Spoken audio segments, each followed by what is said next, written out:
नमस्कार। आज हम बात करेंगे एक ऐसी जमीन की जिसका इतिहास भारत की कहानी का ही एक अहम हिस्सा है। तो चलिए इस दिलचस्प सफर पर निकलते हैं और जानते हैं बिहार के बारे में। तो भारत का पहला महान साम्राज्य, उसका दिल कहाँ धड़कता था? जी हाँ, इसका जवाब हमें ले जाता है सीधे बिहार, एक ऐसी जगह जिसका इतिहास भारत के ताने बाने में रचा बसा है। इसकी कहानी शुरू होती है बहुत पहले, प्राचीन काल में। सोचिए, एक ऐसा दौर जब बिहार सिर्फ एक जगह नहीं बल्कि शक्ति, दर्शन और महान साहित्य का केंद्र हुआ करता था। आज की आधुनिक राजधानियों से बहुत बहुत पहले जो शक्तिशाली मगध साम्राज्य था, उसकी पहली राजधानी थी गिरिव्रज, जिसे आज हम राजगीर के नाम से जानते हैं। मतलब ये वो जगह थी जहां से सत्ता चलती थी। और इसका जिक्र हमारे सबसे पुराने ग्रंथों जैसे अथर्ववेद तक में मिलता है। मगर बिहार की पहचान सिर्फ सत्ता से नहीं है, इसकी आध्यात्मिक विरासत भी उतनी ही गहरी और पुरानी है। यहीं पर है बौद्ध धर्म का एक सबसे पवित्र स्थल, महाबोधि मंदिर। और इस जगह का महत्व देखिए, हजारों साल से कायम है। ये सफर शुरू हुआ लगभग 500 ईसा पूर्व, जब बुद्ध को यही ज्ञान मिला। फिर करीब 250 ईसा पूर्व में सम्राट अशोक ने यहाँ पहला मंदिर बनवाया, और आज 2002 से ये एक यूनेस्को वर्ल्ड हेरिटेज साइट है। क्या शानदार विरासत है। तो ये तो थी प्राचीन काल की बात। अब कहानी में आगे बढ़ते हैं और देखते हैं कि कैसे यही प्राचीन भूमि समय के साथ औपनिवेशिक शासन के खिलाफ विद्रोह का एक बड़ा गढ़ बन गई। साल था 1857। पूरे बिहार में क्रांति की ज्वाला भड़क उठी, और इसका नेतृत्व किसने किया? हर तरह के लोगों ने। एक तरफ थे जगदीशपुर के 80 साल के वीर कुंवर सिंह, जिन्होंने अंग्रेजों से लड़ने के लिए हथियार बनाने का कारखाना तक खोल दिया।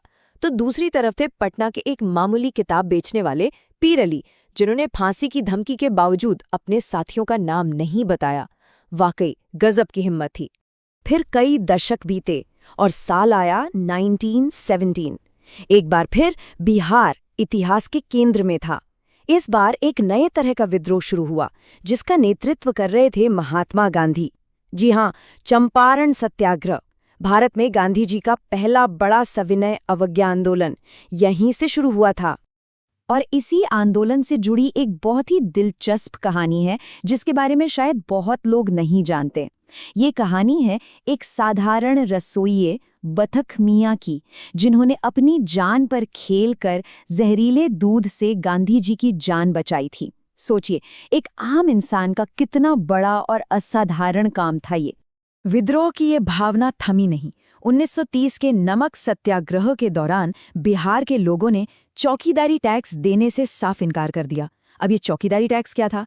ये अंग्रेज सरकार गांव वालों से ही उनकी रखवाली के नाम पर वसूलती थी। तो इसका विरोध करना सविनय अवज्ञा आंदोलन का एक बहुत ही अहम हिस्सा बन गया। तो हमने साम्राज्य देखे, विद्रोह देखे, लेकिन बिहार की कहानी सिर्फ इतिहास तक ही सीमित नहीं है। इसकी मिट्टी में, इसकी जमीन के नीचे भी कई राज और बेशकीमती खजाने छुपे हैं। अच्छा, अगर पूछा जाए कि बिहार का सबसे कीमती छिपा हुआ संसाधन क्या है, ज्यादातर लोग शायद खेती या नदियों की बात करेंगे। लेकिन जमीन के नीचे एक ऐसा खजाना है जिसके बारे में जानकर हैरानी होगी। और वो खजाना है सोना। जी हाँ, ये आंकड़ा देखिए, भारत के कुल सोने के भंडार का 44% यानी लगभग आधा हिस्सा अकेले बिहार में है, खासकर जमुई जिले में। है ना चौंकाने वाली बात? और बात सिर्फ सोने की नहीं है, बिहार की दौलत कई रूपों में है। यहाँ मुंगेर में भीम बांध जैसा सबसे पुराना वाइल्ड लाइफ सैंक्चुरी है, तो बेगूसराय में देश की एक बड़ी ऑयल रिफाइनरी, बरौनी रिफाइनरी भी है। और हाँ, पश्चिम चंपारण में वाल्मीकि नेशनल पार्क भी है। मतलब प्रकृति और उद्योग दोनों का संगम है यहाँ। और इन सबको सींचती हैं यहाँ की नदियाँ, जो इस इलाके की लाइफलाइन है। उत्तर से गंडक और कोसी जैसी नदियाँ आती हैं, तो दक्षिण से सोन। ये नदियाँ ही इस जमीन को आकार देती हैं, इसे उपजाऊ बनाती हैं और यहाँ के जीवन का ताना बाना बुनती हैं। चलिए अब कहानी को और आगे बढ़ाते हैं और आधुनिक दौर में चलते हैं। देखते हैं कि कैसे बिहार ने अपनी आज की प्रशासनिक पहचान हासिल की। आज हम जिस बिहार को जानते हैं, उसका नक्शा हमेशा से ऐसा नहीं था। ये एक लंबी कहानी है। देखिए, 1912 में बिहार और उड़ीसा बंगाल प्रेसिडेंसी से अलग हुए। फिर 1936 में उड़ीसा भी बिहार से अलग होकर एक नया प्रांत बन गया और बाद में 1972 में बड़े चंपारण जिले को भी पूर्वी और पश्चिमी चंपारण में बांट दिया गया। तो ये एक लगातार चलने वाली प्रक्रिया रही है। और इस बदलाव का सबसे बड़ा प्रतीक है यहाँ का नेतृत्व। 1936 में ब्रिटिश राज के दौरान पहले गवर्नर थे सर जेम्स डेविड शिफ्टन और 1947 में आज़ादी के बाद पहले गवर्नर बने जयराम दास दौलतराम।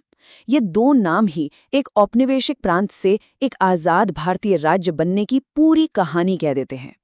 मगर एक आधुनिक पहचान बनाने का मतलब सिर्फ नक्शे बदलना या नए गवर्नर बनाना नहीं होता।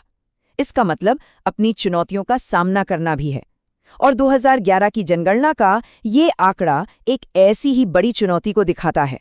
सहरसा जिले में महिला साक्षरता दर राज्य में सबसे कम है, जो बताता है कि शिक्षा के मोर्चे पर अभी भी काफी काम बाकी है। तो ये सारी बातें हमें इस ऐतिहासिक धरती के बारे में एक आखिरी और अहम सवाल पर ले आती हैं। एक ऐसा सवाल जो भविष्य की ओर देखता है।